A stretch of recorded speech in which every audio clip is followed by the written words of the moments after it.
And in a few seconds, we should be live. Who makes the introduction? It looks like we are live. So, welcome everyone to another episode of Meet Your New Neighbors presented by the Brain Drain Unlimited Foundation. This is a series where every week we recruit one of our guests who we have in our orbit or we're trying to help as they're displaced professionals looking to settle and looking to advance their career in a new, safe, peaceful environment. So I should shout out before we start this presentation that we do appreciate it if you like and subscribe. We're just short of being able to run a few advertisements on our YouTube channel. So if we could obtain 100 more subscribers, that would be super to support our mission. So today we have with us Simon Popov. And Simon comes to us from the Breakfast Club that Konstantin has founded in Tashkent. And he's recently relocated back to Uzbekistan from a short stint in Malaysia. He's Russian by birth. He's from the Rostov region, so he has something in common with our co-founder.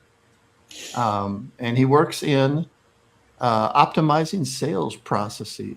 So any of you out there that own a business or are dealing with the dreaded sales processes that every one of us loves to hate, we hope that you gain something from this conversation today.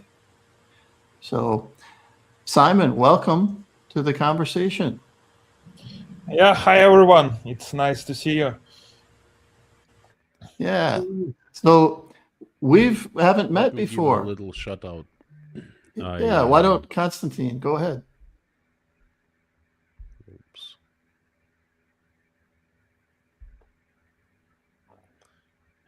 Carry on. Seems like I'm having a problem with my equipment for some reason. So, Simon, we haven't been introduced before. Why don't you just give us a little introduction about yourself to get us all familiar with? Okay, yeah, you've told lots of things actually, and now I'm located at Uzbekistan, and I do job like as a fractional CSO, like chief sales officer, but mostly I would prefer to call myself a business consultant who specify in sales workflows mostly, and I have lots of clients internationally. I've been working here in Central Asia, of course. That's like Uzbekistan and Kazakhstan. Also, while I've been away from here, actually, I've been working and living in Malaysia. So I do have several like Southern, Eastern clients and several European clients. And of course, the US is a huge market, and the sales there are really sharp.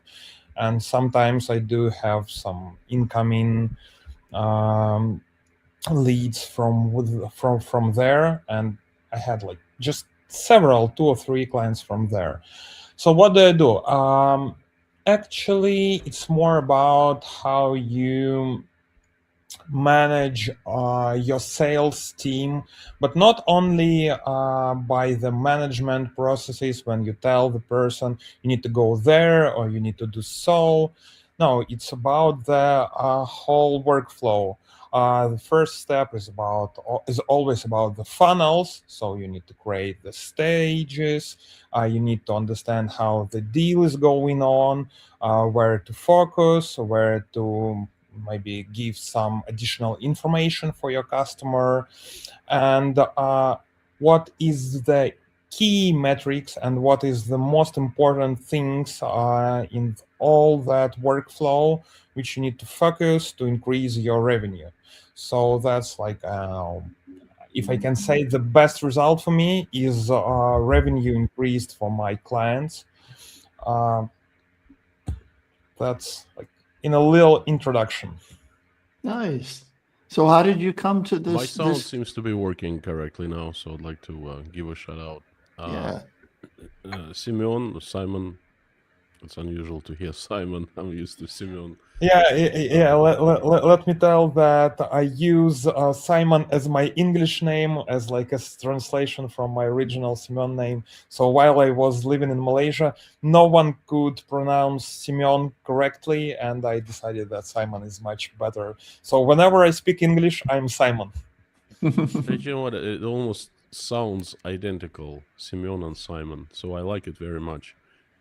May I call you Simon from now on? Sure. Simon. So when I met Simon, it was in Tashkent Breakfast Club a couple years ago, and we've known each other for quite some time. Okay, we are a pretty tight group here, and just a little history of Tashkent Breakfast Club. We started getting together on a regular basis in October of 2022. I was the driver behind the meetings and behind this networking, and I decided to create a support group for Russians. A lot of Russian men needed that support group, and then I started inviting Ukrainians to join us. So it's a Russian-Ukrainian support group. And one of the things that I absolutely love about this community, real-life community, is that all people who are members of the community are fantastic people. They're good-hearted because they didn't stay in Russia. They said no by leaving Russia to what is going on in Russia. They are highly intellectual, all with higher education, all with good integrity, good values. And every time I go to Tashkent Breakfast Club, one of the things I get myself from talking to these people, not just Simon, everyone, and Simon, including Simon, is it's intellectually pleasing. Okay, and talking to Simon is definitely intellectually pleasing. So that's what I wanted to say. And you have some things in common. You're both Rostov born and educated. Not exactly. I've No. just Rostov-on-Don educated, but I wasn't born there. I was born in a little town near the Yekaterinburg city. It's like 30 kilometers away from there. But my family moved to Rostov-on-Don when I was graduating from the school. So I've got to the university there, and I've lived there for a while. That was So okay. That was my first experience of moving from from my own place where I was born, and that's how my trip started. So how did your education lead you into sales? Uh, I'm not sure that was because of my education, actually, but one of the professors at the university, one of my best teachers at that time, I can call him a master in a way, and he told me that I am so charismatic that I don't need to go on some work, and I was getting a degree in business informatics, like a business analyst, and he's like, you don't need just to sit before the computer to work with all these Excel data, trying to mine all these really difficult metrics or something. You're not for that. You need to try yourself at sales because you have a lot of charisma. You can do that a real great feature. So that's how I started my way. But of course, my education helps me a lot because actually I do really love working with numbers. I do really love working with any data, and I love math, actually. So when I was studying at university, like linear algebra, for example, and like mathematical analysis were ones of my most lovable subjects. Nice, So me that's too. That's great. I love it. That's really cool. I find that with sales, yeah, you're in a unique position because there are so many metrics and so many numbers around sales these days, and it's so much data that executives have a tough time figuring out what to look at. But what you mentioned is also very valuable, is that you have a sense of what's beyond the numbers. So numbers can mean anything in the world, but that still doesn't guarantee a sale, right? You still have to know what the customer wants, and you still have to have that talent of being able to identify that. So that's a really good talent to have. You started kind of age-wise your career during the pandemic. Is that correct? No, actually, I've started my career much before. My first like official job was on my second year of university, and I worked as a sales representative. All this stuff with the cold calling and software sales to the B2B business, in the B2B sphere. And that's the point where I can think my career started, like an official long-term career. But I had a lot of experience in several kind of businesses before. Like, I don't know, just as a funny fact, I can say that I started sales when I was 5 and I was in kindergarten. Nice. I really love that story. I don't remember it by myself, but my parents told me that I had a bicycle for my birthday, and no one in the kindergarten didn't have it. So everyone was asking me if they can, ride it. And I was thinking, okay, maybe I can gain some profit from that. And when I was 5, I was renting my bicycle in a Nice. kindergarten to other children. It cost just a little money, but it was enough for me, for example, to go to some shop to buy myself, like, I don't know, a sweet, like a Chupa Chups or something like that. So, so that could be the first point of my career as well. Nice. You're a natural. Natural born salesperson. Hey, may I tell you a real quick story? Just a minute. What Simon just said kind of like reminds me of story of another natural born salesperson.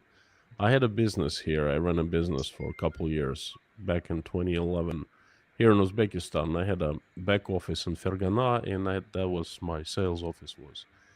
And I remember my best salesperson was a 19-year-old scrawny, tiny girl. She was tough, but she was so young and so little, and she was by far the best salesperson. And I wanted to learn her story, and I asked her, and I said, "Well, you must be just starting out in sales." She looked at me and said, "Oh, no, I started when I was 5." I said, "Well, what do you mean?" She goes, "My mom used to bake this pierogi, samsa, and I had a 3-year-old brother, so I put my brother on a bicycle, and my dad made this little tray for the bicycle. I'd put it on top, and I would put samsa, and I would push my bicycle with my 3-year-old brother all around the neighborhood, and I was selling samsa." And that was my first sales experience. So she said, "Well, I have about 14 years of sales under my belt at age 19." So that kind of reminds me of the story of Simon. Yeah, sometimes it's like the best sportsman. Sometimes you hear that story that if you wanna your children to become a legendary sportsman in some sports activities, you need to start at 5, because if you start, for example, at 9 or 10, you're too late to go, for example, to Olympic Games or to something.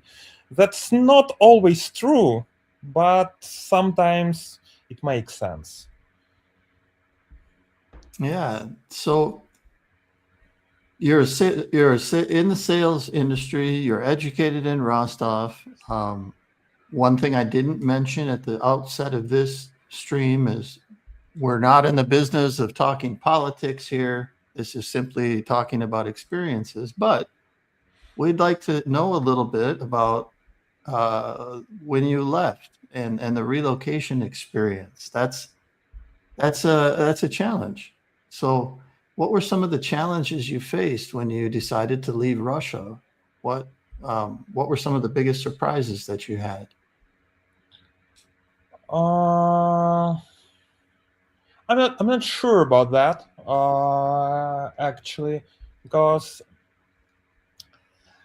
okay, for me at that time, I was in that point of my life where I decided to change like almost everything.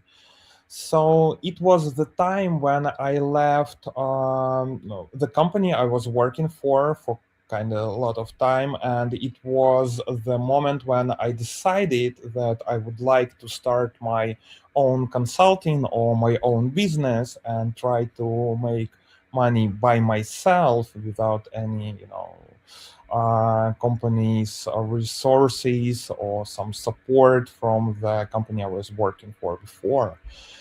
So I think I can't split up that challenge between that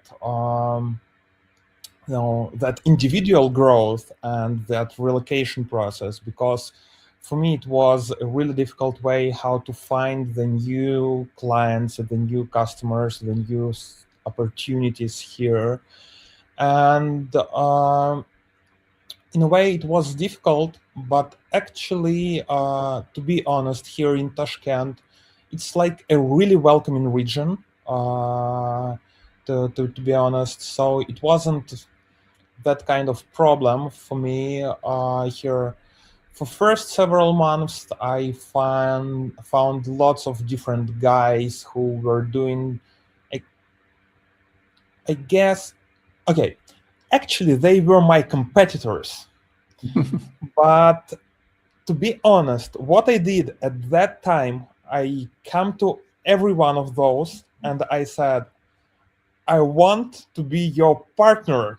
I don't want to be your competitor, because I guess there could be some customers or clients who you would like to have, but you can't do that because I don't know, you don't have enough resources for that period of time, or you don't want to work with this exact case because it's too difficult, or you don't have enough experience in this sphere or something like that. And you can give it to me.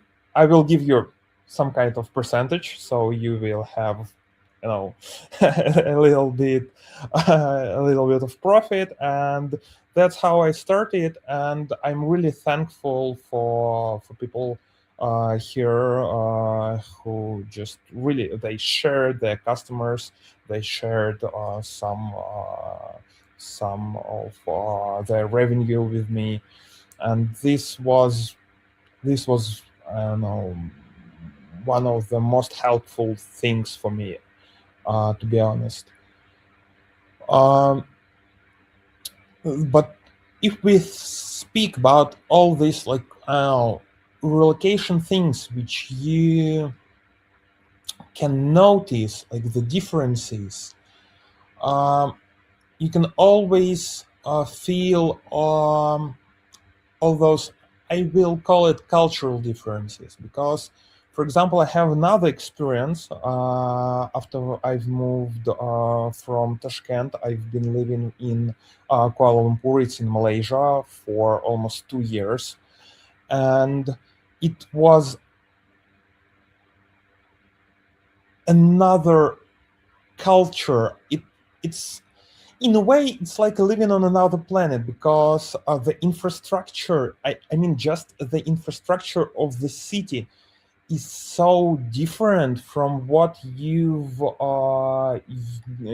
used to before. And I mean, they have those highways through the cities, like 3 levels highways, lots of skyscrapers. You're living in a one. You have all these, it's like condominium style of living.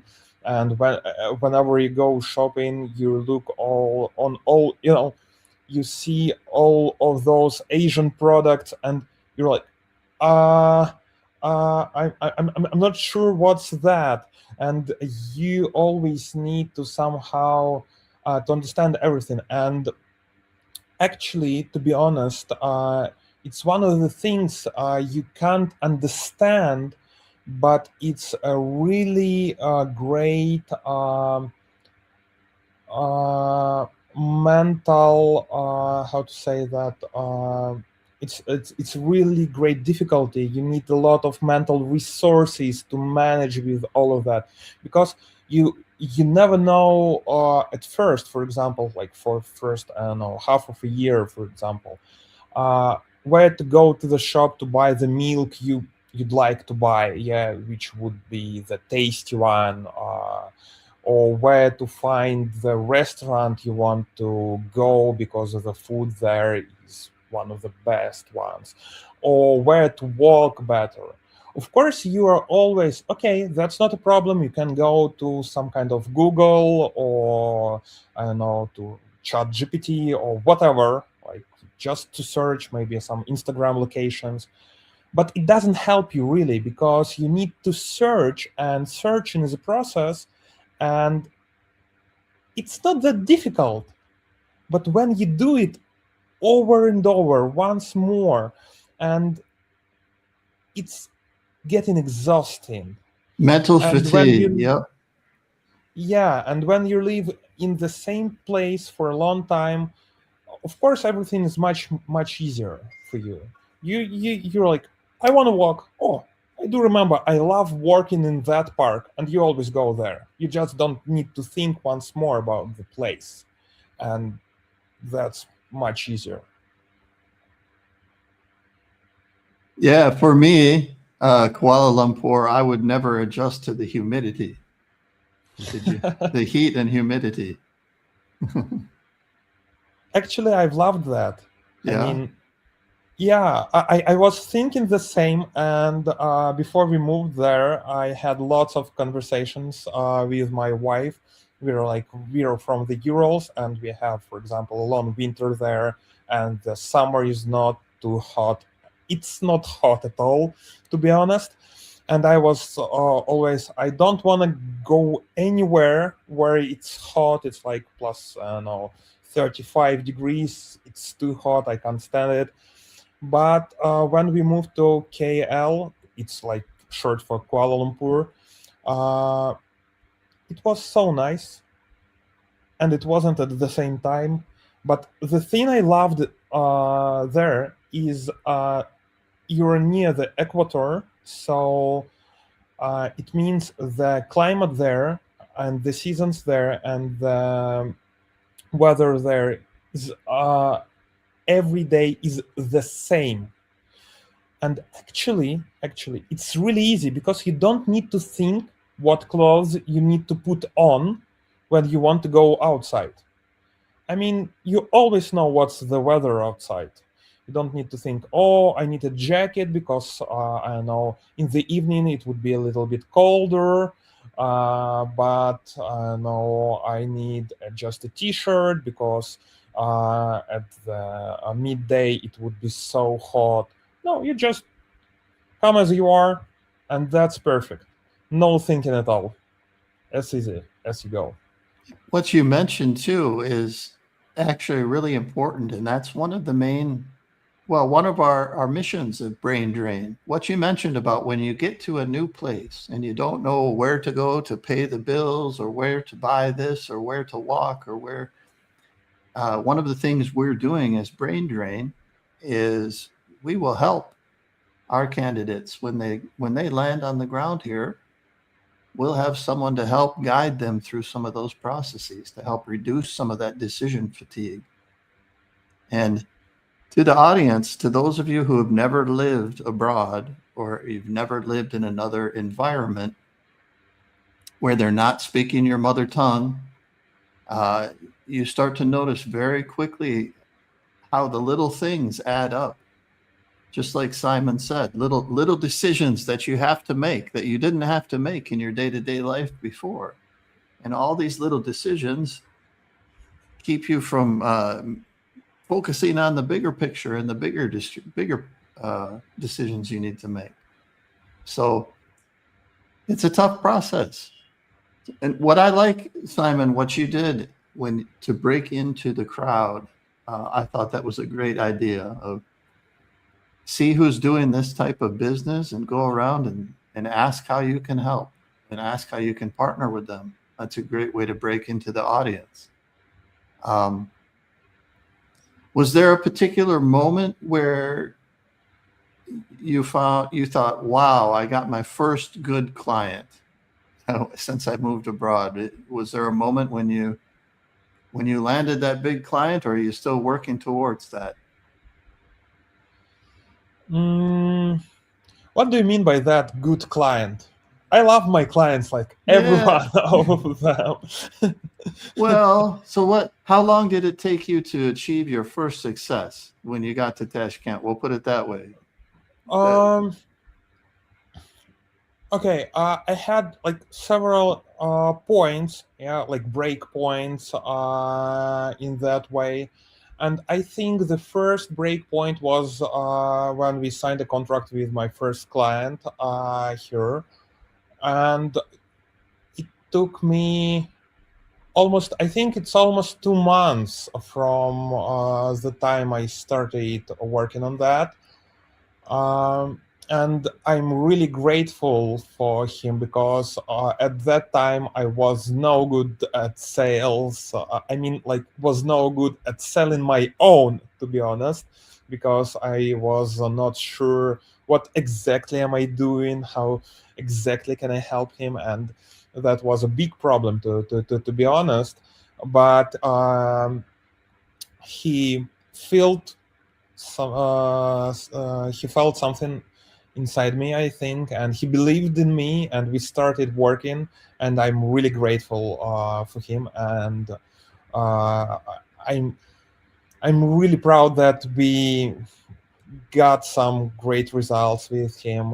We increased his revenue by like 15% for the next like 6 months, I think. And the next break point was, I think, in somewhere in 8 months, just a little after I met Konstantin, and I started attending this breakfast club, when I understood that I can make a living by my clients, because before that it was, just this day I can say that everything's good and I'm getting money from what I'm doing, and the other one is not so good, and you're thinking if I can get a loan or something from anywhere. And 8 months later, I was okay. I can make a living. I don't need to care a lot, and I have some safety and stability.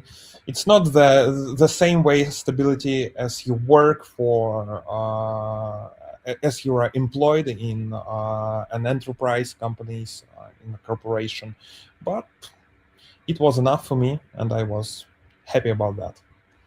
I can relate. I do the same type of business. I run my own consulting firm, so I know a lot of the decisions you went through. I feel a lot of your pain, but that's really impressive that you were able to land some clients in about 8 months. Talking about your clients a little bit, you said you work in business process optimization, particularly around the sales funnel. You mentioned a little bit that you help with product selection as well, helping them choose the best products for their stack. No, I don't do that. I try to avoid doing that because I'm not very good at this product selection. It's much more Okay, for me, it's much more about some kind of marketing stuff, and I do have experience in marketing, but I'm not sure that it is enough to take the money from my clients for that. I help them as if I can, but if I cannot, I can give some contacts from my partners who do some kind of marketing and help with that. So what would your ideal client look like? So if I could say, Simon, I have a new project for you, and it's going to be the perfect project for you, what would that project be? If you do have a sales operational team who is trying and who is working on finding new clients, first of all, the second of all, let me make that thought more precise. I do like working with the professional sales. Okay, I divide the sales processes in two different groups. Some of those I call like transactional sales, where you don't really need a person in your workflow to sell something. The sale could be automated by some kind of markets. For example, it could be some kind of e-commerce sales when for example you are selling on Amazon, yeah, and this kind of a transactional sale, the person sees, oh, okay, I just can buy that. He clicks buy. It's in the he goes to the checkout. He pays the money. That's it. That's just a transaction. Of course, you need a lot of marketing stuff before that, but for me, that a little bit of marketing process. So the next one, the sales process is, I call that like professional sales, when you need some kind of consultancy as a client to have to make a decision whether you want to buy this you want to buy this product or you won't. It could be like a B2B sales or B2C sales. It doesn't matter. But when we talk about B2C sales, it's more about the some kind of luxury products or just real expensive ones. For example, it could be the apartments, the cars, maybe some kind of jewelry. So when the person really needs some assistance in his decision, this kind of consultancy sales. And I do work with this kind of sales and optimizing it.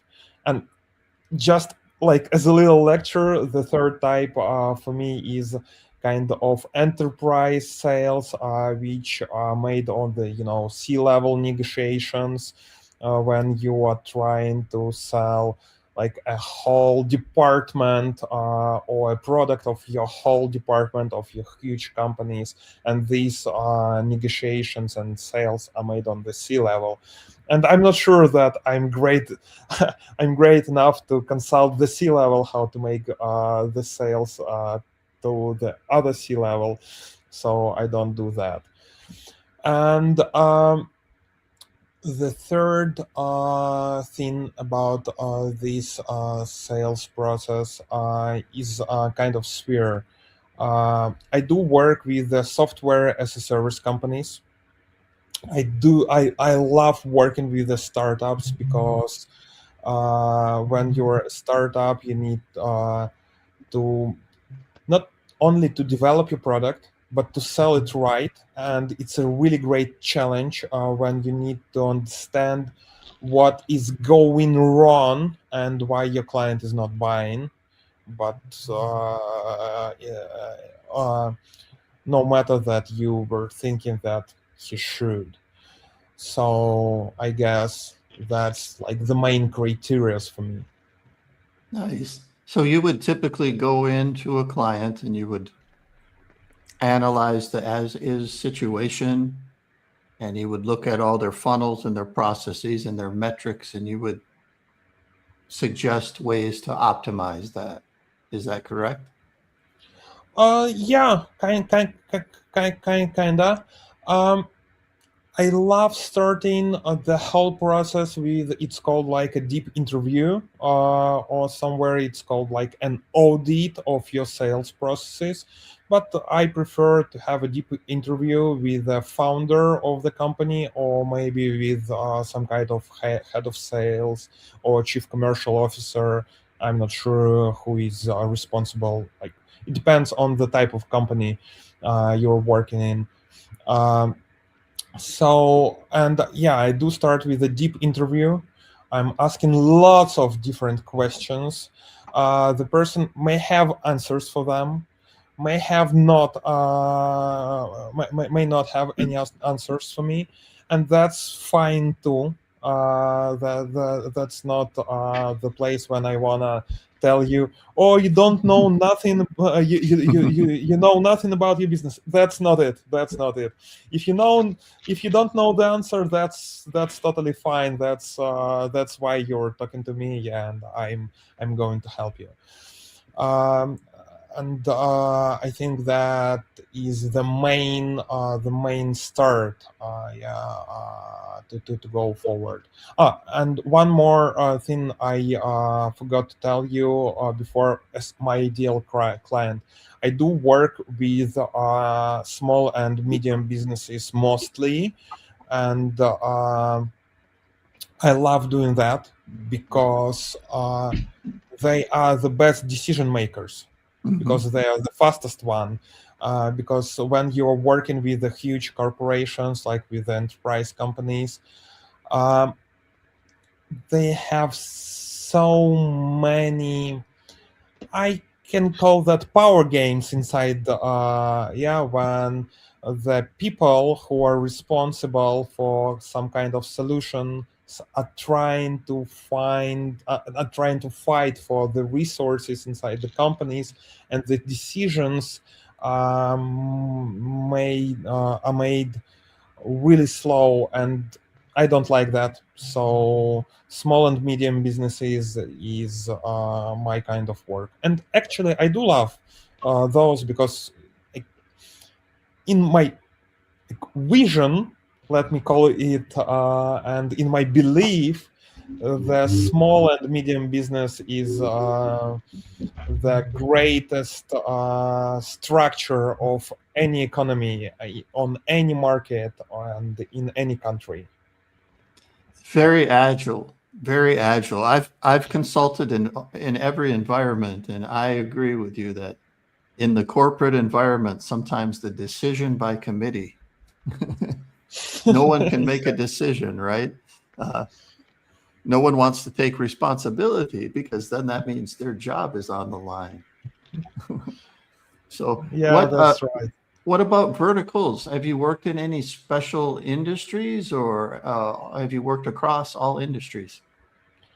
I think I worked across lots of different industries. I have experience in working with developers companies. I mean, the companies who are building apartments. For example, I've been working with small service companies. I don't know, like a flower shop, or a dental clinic, or some kind of medical clinics as well. That's fine too. I've been working to some kind of ad tech, as you call that. Yeah, when the guys are selling some educational business, and they're trying to teach someone. What else? I do remember I've been working with some kind of insurance company. That's fine too. Um, I worked with producers here in Tashkent.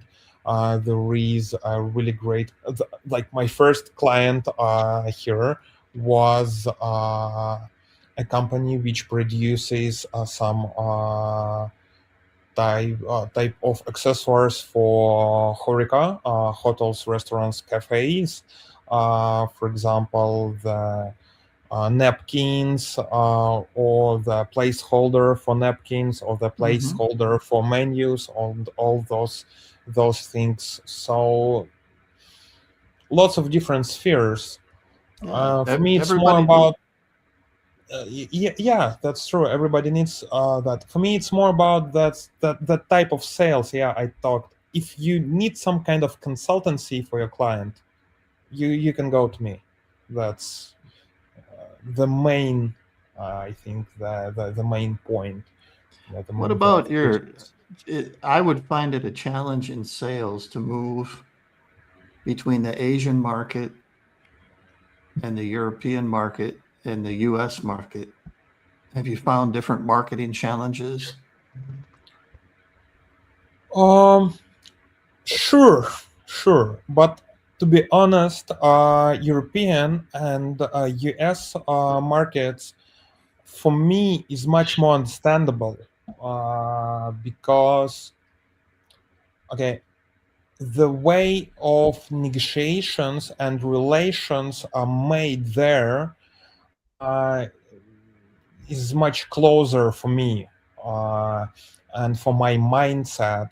Of course, I've been born in Russia and I've lived there for quite a long time. But there I had a lot of, how to say that, like, cultural stuff from Europe and from America, and I've been watching lots of TV shows or lots of films, and all those cultural stuff for me is understandable. In Asia, it's a bit difficult because people are not that straightforward, and to be honest, I don't really like it. They don't say no. Yeah. Some kind of those things. For me, it's really difficult to try to understand something by context. And if you don't know all those types of contexts, it's just to be honest, it's brain your brain is exploding.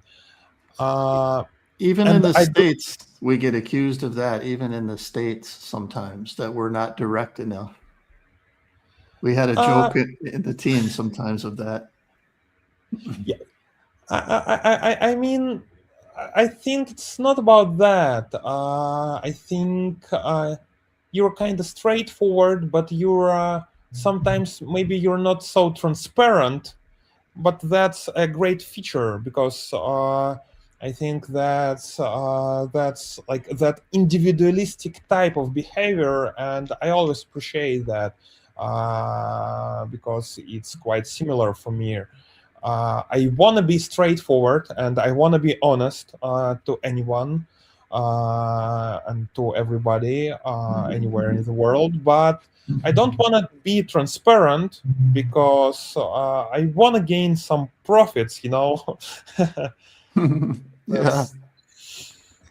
Well, yeah, it's always a fine challenge. It's a balance between making expectations clear and making sure everybody everybody feels valued and nobody's feelings are hurt. And Yeah. So, looking forward a little bit, the world's in kind of a crazy place. We can't predict from week to week, but if you had your ideal goals, we assume that the world is going to work out. Where would you like to be in 3 years? Professionally, personally? Imagine the world is your visa. Where would you go? That's difficult kind of question for me, to be honest, because I was always thinking of myself as a person, like an opportunity catcher, and I would like to catch my opportunity wherever it is. But to specify that, of course, when we talk about the professional growth, I would be really interested in how I can grow the sales workflows using the new AI features which we have now. I've tested some, and I can understand where I can use those in my day-to-day work or in my clients' day-to-day work. But I think there are much more things to discover, and I would like to do that. I would like to be, on in the first people to do that. That's I think that's kind of goal. you're in a nice spot for that. And I like what you said about opportunity catcher. I read a book once about, it was something, I forget what the book was. Someone can help me out. It was about creating your own luck or something like that. There is some kind of that book, Yeah. but I don't remember the name as you. Well, the idea is everybody has opportunities, but most people don't catch the opportunities. Most people aren't observant enough to catch the opportunity when it comes by. That's true. That's true. And I do love, to create it even bigger, or to dive a little bit deeper, actually, because you can create your own opportunities. Not only catch them, but in a sales, actually, the whole sales process is about how you create these opportunities for you to make a deal with your client, because you always what you have in sales, you have all those little probabilities. He may buy, he may not buy. You can't be sure, but you can create these little things, these little hooks, these little catchers, which increases the probabilities. And this is how you create your own opportunities, by these like little add-ons, and they adds up to great deals, to great success, to great opportunities. Small That's it. steps. Yeah, it's about suiting up and showing up. And case in point, you showed up today for this conversation. Who knows who might see this conversation and say, Simon is just the person I'm looking for. So we never know. Yeah. So That's why I decided to join you. Yeah, I thought that could be a really great opportunity, actually. so outside of your professional career, one question I always like to ask people is, what else is fascinating you these days? What kind of things do you like? Do you like music? Do you like TV shows? Do you like sports? I like living life, and I like discovering new things, actually. Because if you talk about my interests, I have lots of different ones. I do watch some cybersport tournaments, and I do watch some kind of billiards tournaments, for example. I do attend some negotiation championships, and I'm trying to practice negotiations in role-play games as a hobby. I love doing that.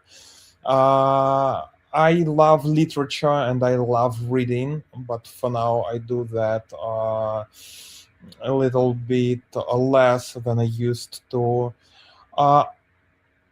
Okay, I can say for sure the greatest things of all, which I do like most, is a deep conversations with an interesting people, anywhere, wherever I can get it.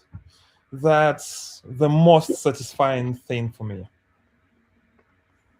Absolutely. I think I agree with you on that aspect. I'm a bit of a polymath myself, so I can be learning any day, anything from nature to politics to any interesting conversation. And that's another valuable thing about Brain Drain is we've brought together interesting people from all over the world that would have never had a chance to meet or interact. And now all of a sudden we're able to combine our skills and make sure that people's talents are put to use in the best way possible.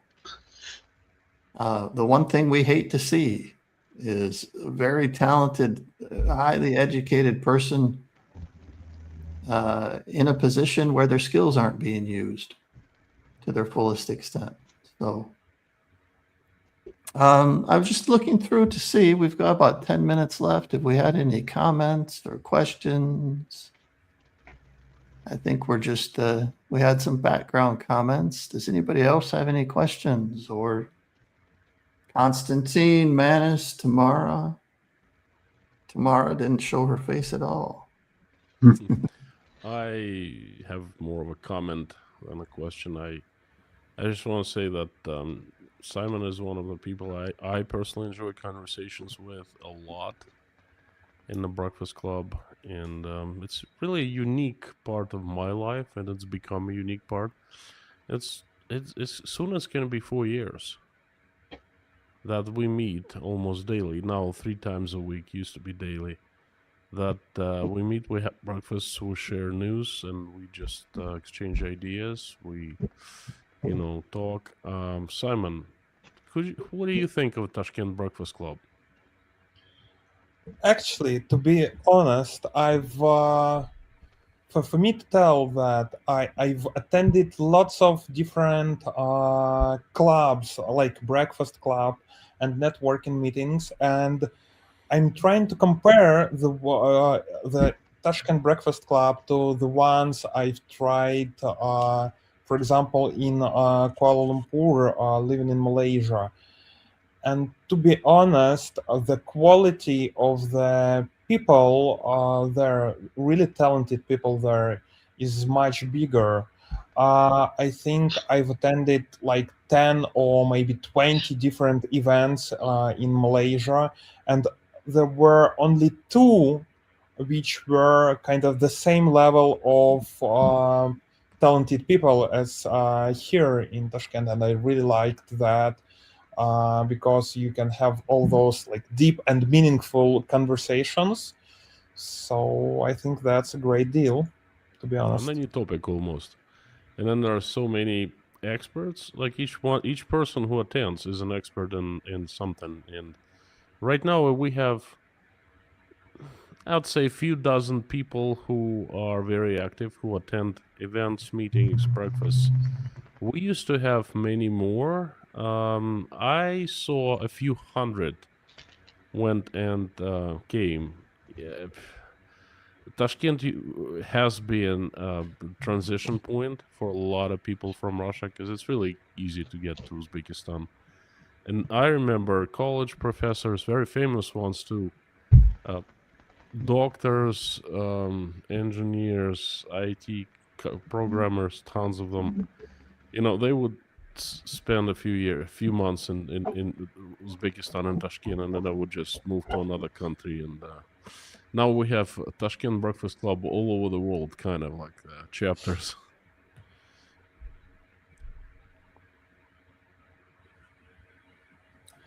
Nice. Well, one thing that I've observed from the Tashkent Breakfast Club is many networking groups that I've been to.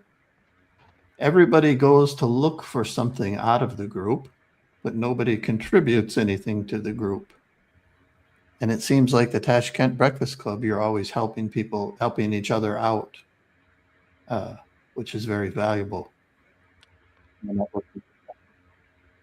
the whole idea was to give back because everyone who fled Russia back in 2022 was devastated. And I remember seeing thousands of Russians just walking on the streets and looking lost, completely lost, like what to do next. And so it was a spontaneous decision to try to meet some of those people and try to support them in any way. I'm not saying to help, who was I back in October of 2022 to help people? Okay, I was just there. I needed support myself, and I was willing to support others, and that's how it started. But just to let you know, Eric, I had something in mind when I was founding this club, Tashkent Breakfast Club, organization group. I was thinking of a synagogue. So I'm not Jewish, but I've been to synagogue a few times.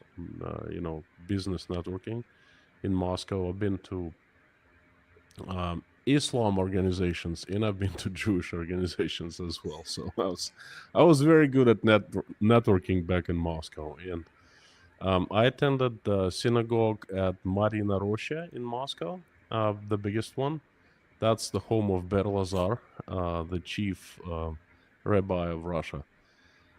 And I remember when I got there first time, I was amazed how those people who considered synagogue their home, okay, how they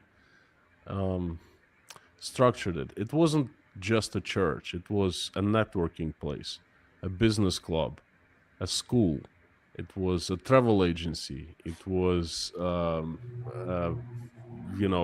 job hunting company, organization. So you got there, and there were people from all over Moscow, from different businesses, different organizations. You could find anything there. Well, there was even restaurant. People came there to eat, and then they were just exchanging ideas. And we needed to meet a Jewish businessman. So my boss asked me to organize a meeting. And I was asking around. I said, "Look, you have you have a business club. I heard inside synagogue there's a business club. We would like to meet this guy." And the fella looked at me, I think a rabbi, and he said, your friend who wants to meet our friend is Jewish, right?" I said, "Yes." He goes, "Well, tell him to come to Saturday prayer. Every Saturday we get to a prayer. And that's the business club. We pray, then we have breakfast, we talk and things like that." So, and that's stuck, okay? And that happened a long time ago. But I liked the idea very much. And when I started getting people together in Tashkent, I had this idea of synagogue. So it's not just a breakfast place. It's the exchange of ideas, energy, information. It's support. It's someone needs something, right there. You find someone who knows how to help. And that's been like that ever since, I guess. And now you've taken the idea globally with you and Manis and the foundation of Brain Drain. So that's kind of what Brain Drain is trying to do on a global level. We want to be that support network from the time you start to look in your displaced position to the time you land here and become our new neighbor. We want to help you through that process. So, ladies and gentlemen, we're coming to the top of the hour. Simon, thank you so much for taking time. I know it's late over on your side of the pond, and we really appreciate your time and joining us today.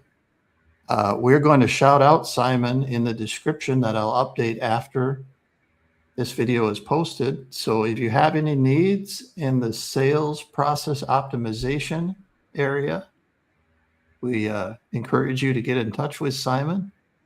Obviously, his English is super, and he has several other languages under his belt. Does anyone else on the team have anything to add? Thank you very much just for coming. like being an observer this time. So, but yes, Simon, welcome and thank you. So thank you very much. I'll end the stream. Follow us on socials. Please do encourage someone to subscribe. If we can get 100 more subscribers, that would help our nonprofit even more. And in the meantime, we'll see you next week. Take care of yourself and look for a new episode of Meet Your New Neighbors coming out soon. Excellent.